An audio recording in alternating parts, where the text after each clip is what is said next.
श्री गुरु ब्रह्मा महिमालेक शरण। श्री गुरु ब्रह्मा महिमालेक शरण। श्री गुरु ब्रह्मा महिमालेक शरण। गुरु कृपा यूट्यूब चैनल तरफरु आपण मानकु स्वागत जनाई आरंभ करने को जाउछि मासिक राशिफल।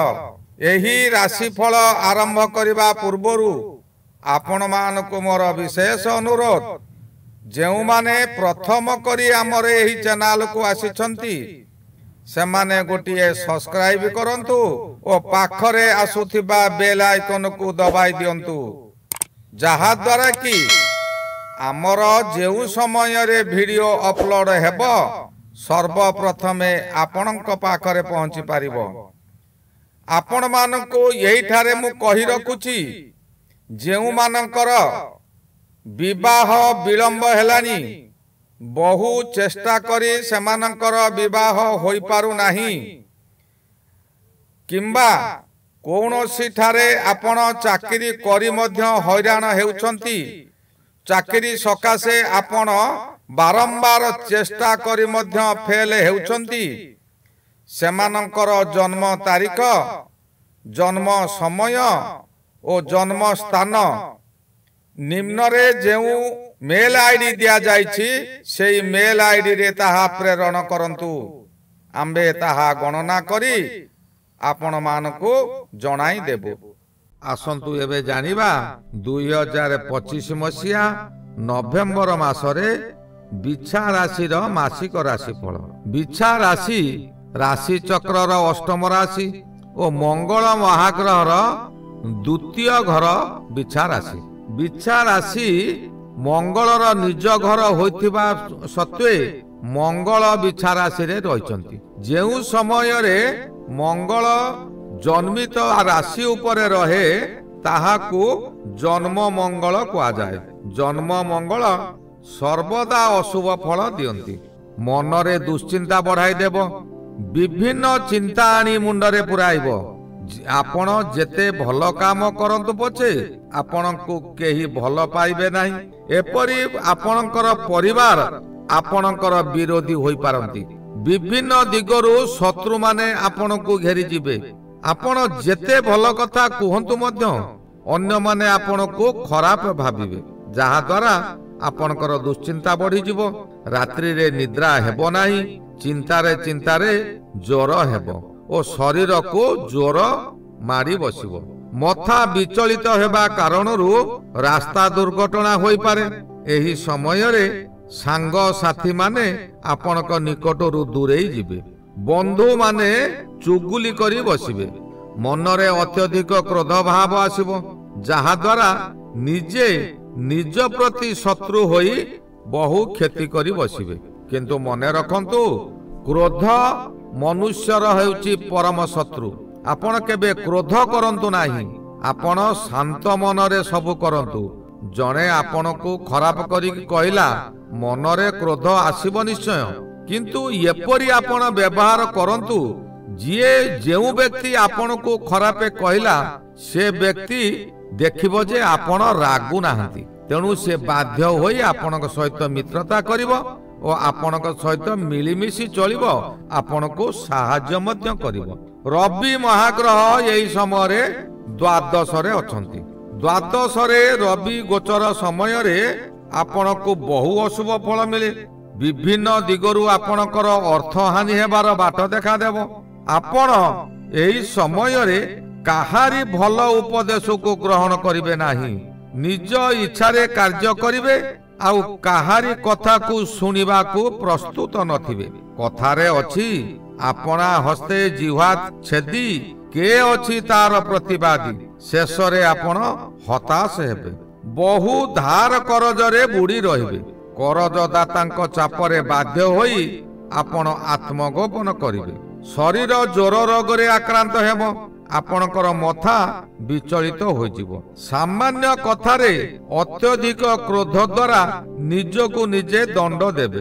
पादरे आघात लागिबो किंबा पाद दरज हेबो, गंठी दरज हेबो, आपण बहु जंत्रणा भोगिबे।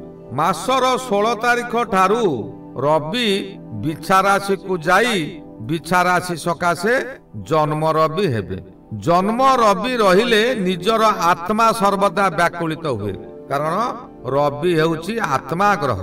से निज राशि उपरे रहिले बा व्यक्तिर राशि उपरे रहिले आत्मा को सर्वदा व्याकुलित कर दिए। मनरे गोटे सर्वदा भय जात हुए, क्रोध भी आसीबो, कारण रवि हेउची उत्यक्त ग्रह। पुणी बिछा राशि हेउची मंगलर स्थान, मंगल मध्य उत्यक्त ग्रह। रवि मंगल एकत्र अछंती, एणु यही समय आपनक मनरे क्रोध भाव अधिक जागृत हेबो।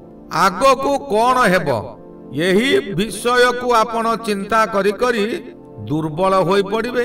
मनरे अत्यधिक क्रोध भावना आसीबो। गोटिए विषय को चिंता करी करी सेही जिद्दी रे आपण निजको निजे प्रतिशोध नेबाकू बाध्य हेबे। यही समय रे आपण कोनोसी स्थान को बुलिबा को जाई पारंती, किंतु जे कोनोसी स्थान को जांतु कार्य रे विफल हेबे। दिन को दिन अवनति आड़क गति करिवे। कोनोसी ठारू आपण गोटे बड़ दुख खबर पाइबे। से दुख खबरटी पाई आपण व्यतिव्यस्त होई पड़िबे। यही व्यतिव्यस्त को बुध ग्रह आपण को अधिक व्यतिव्यस्त करे देबो, कारण बुध हेउची ज्ञानर प्रतीक और बुद्धिर ग्रह।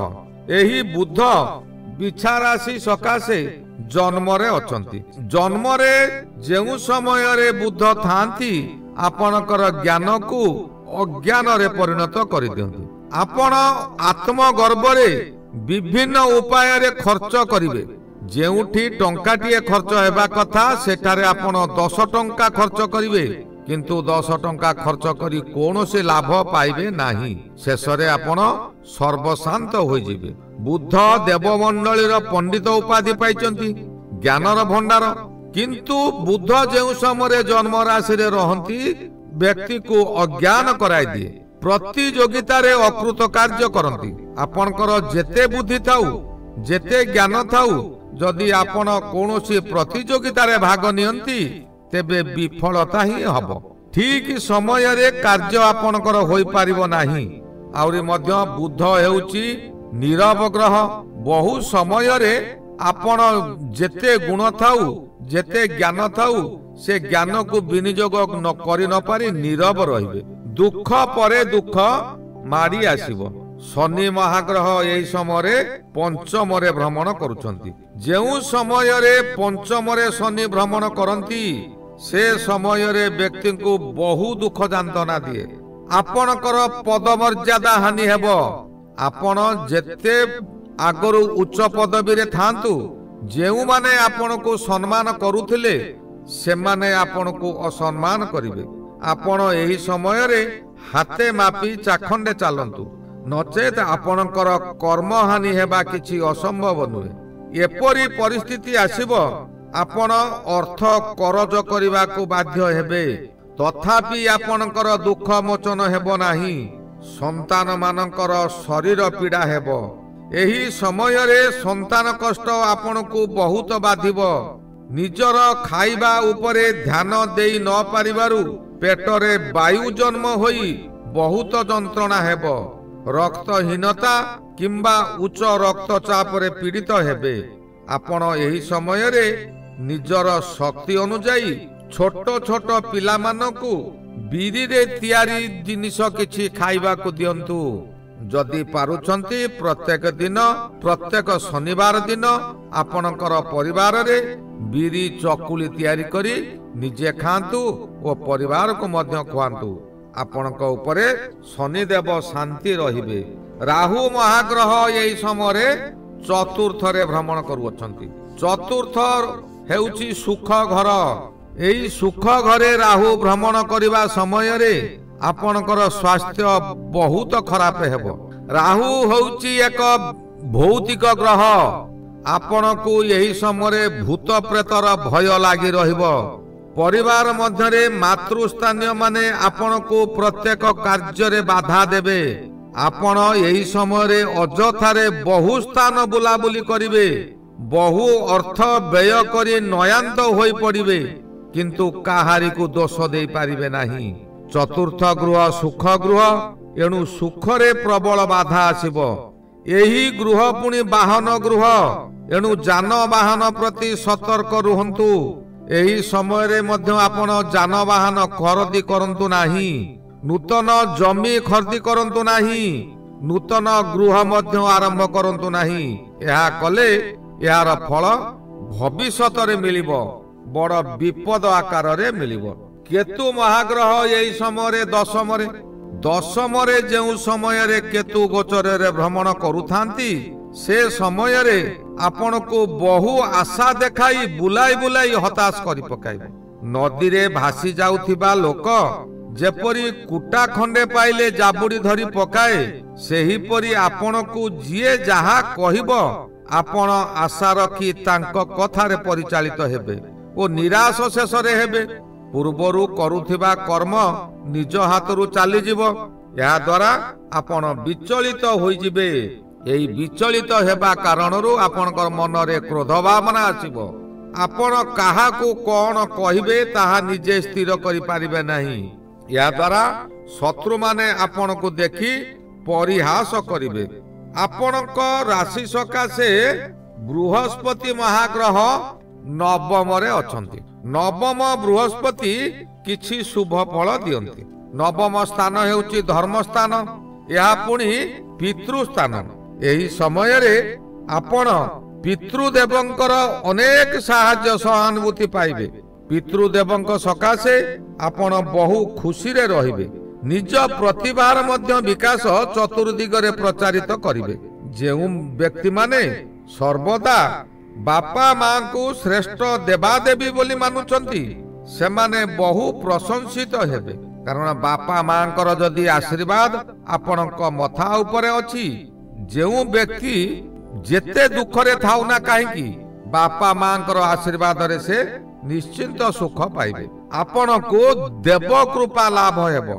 आपण जे कोनोसे कार्य करंतु विपद आसीबा पूर्वरु आपण किछि ना किछि आभास पाइबे। सौभाग्य लक्ष्मी एही समय रे आपणक पाखे पाखे रहिबे। एही गृह जाया गृहर तृतीय गृह होइतिबारु जदि आपण जने पुरुष तेबे जायांकर शरीर सुस्थ रहिबो। जदि आपण जने नारी तेबे आपणक स्वामी का शरीर सुस्थ रहिबो। ज्ञान स्थानर ज्ञान स्थान होइतिबारु आपणकर एही समय रे भौतिक ज्ञान वृद्धि हेबो। जहा द्वारा कि आपण कोनोसी ना कोनोसी समय रे आपण भाबिबे जे यही कामटा कले, यही देवादेवी मंदिर को गले मोर उन्नति हेबो। भौतिक कर्म रे आपण आगेबे। भौतिक कर्म केबे काहारी मंगल रे आसे नाही, सर्वदा अमंगल ही हुए। कारण निकिति तौल जे जो पाख बड़ हब से पाख तलकू जीव। आपणकर पापर भारा बढ़ी जीव, निकितिर तौल तलकू जीव। आपण भविष्यत रे विपद रे पड़ी पारंती। शुक्र महाग्रह एही समय रे बिछा राशि सकाशे द्वादश रे अछंती। द्वादश शुक्र शुभ फल देबे। एही द्वादश रे शुक्र भ्रमण समय रे आपण नूतन नूतन पोशाक पत्र व्यवहार करिवे। जेउ माने व्यवसाय करूचंती, जदि कपड़ा व्यवसाय किंबा मनोहरी व्यवसाय करूचंती सेमाने एही समय रे बहुत लाभवान हेबे। राज सुख भोग करिवे। आपणकर दिन को दिन आय वृद्धि हेबो। मनुष्य निकट रे अर्थ गच्छित रहिले मनुष्य चाली चलन मध्य बदली जाए। दामी दामी पोशाक व्यवहार करिवे। सज्जा सुख यही समय रे मिलिबो। विभिन्न दिगरु अर्थ मिलिबा सहित आपण बहु सुख रे मध्य दिन काटिबे। मासर 18 तारिख ठारू शुक्र महाग्रह जन्म को जिबे। जन्म रे जेउ समय रे शुक्र गोचर करंती से समय रे मध्य यही फल मिले। आपण पुरुणा पुरुणा जिनिस को प्रत्याख्यान करिवे। नूतन नूतन वस्त्र व्यवहार करिवे। नूतन खाद्य प्रस्तुत करी निजे खाइबे और अन्य मान को खुआइबे। स्वामी स्त्री मध्य रे प्रेम संपर्क मधुर संपर्क हेबो। आपण को एते सुख मिलिबो जे आपण राजा सुख मध्य भोग करिवे। शयन समय रे उत्तम निद्रा हेबो। रात्रि समय सुख निद्रा हेबा कारणरू आपण दिन तमाम बहु खुशी रे रहिबे। एही गला 2025 मसीहा नवेम्बर मासरे बिछा राशि मासिक राशिफल। श्री गुरु ब्रह्म महिमा अलेख शरण। श्री गुरु ब्रह्म महिमा अलेख शरण। श्री गुरु ब्रह्म महिमा अलेख शरण।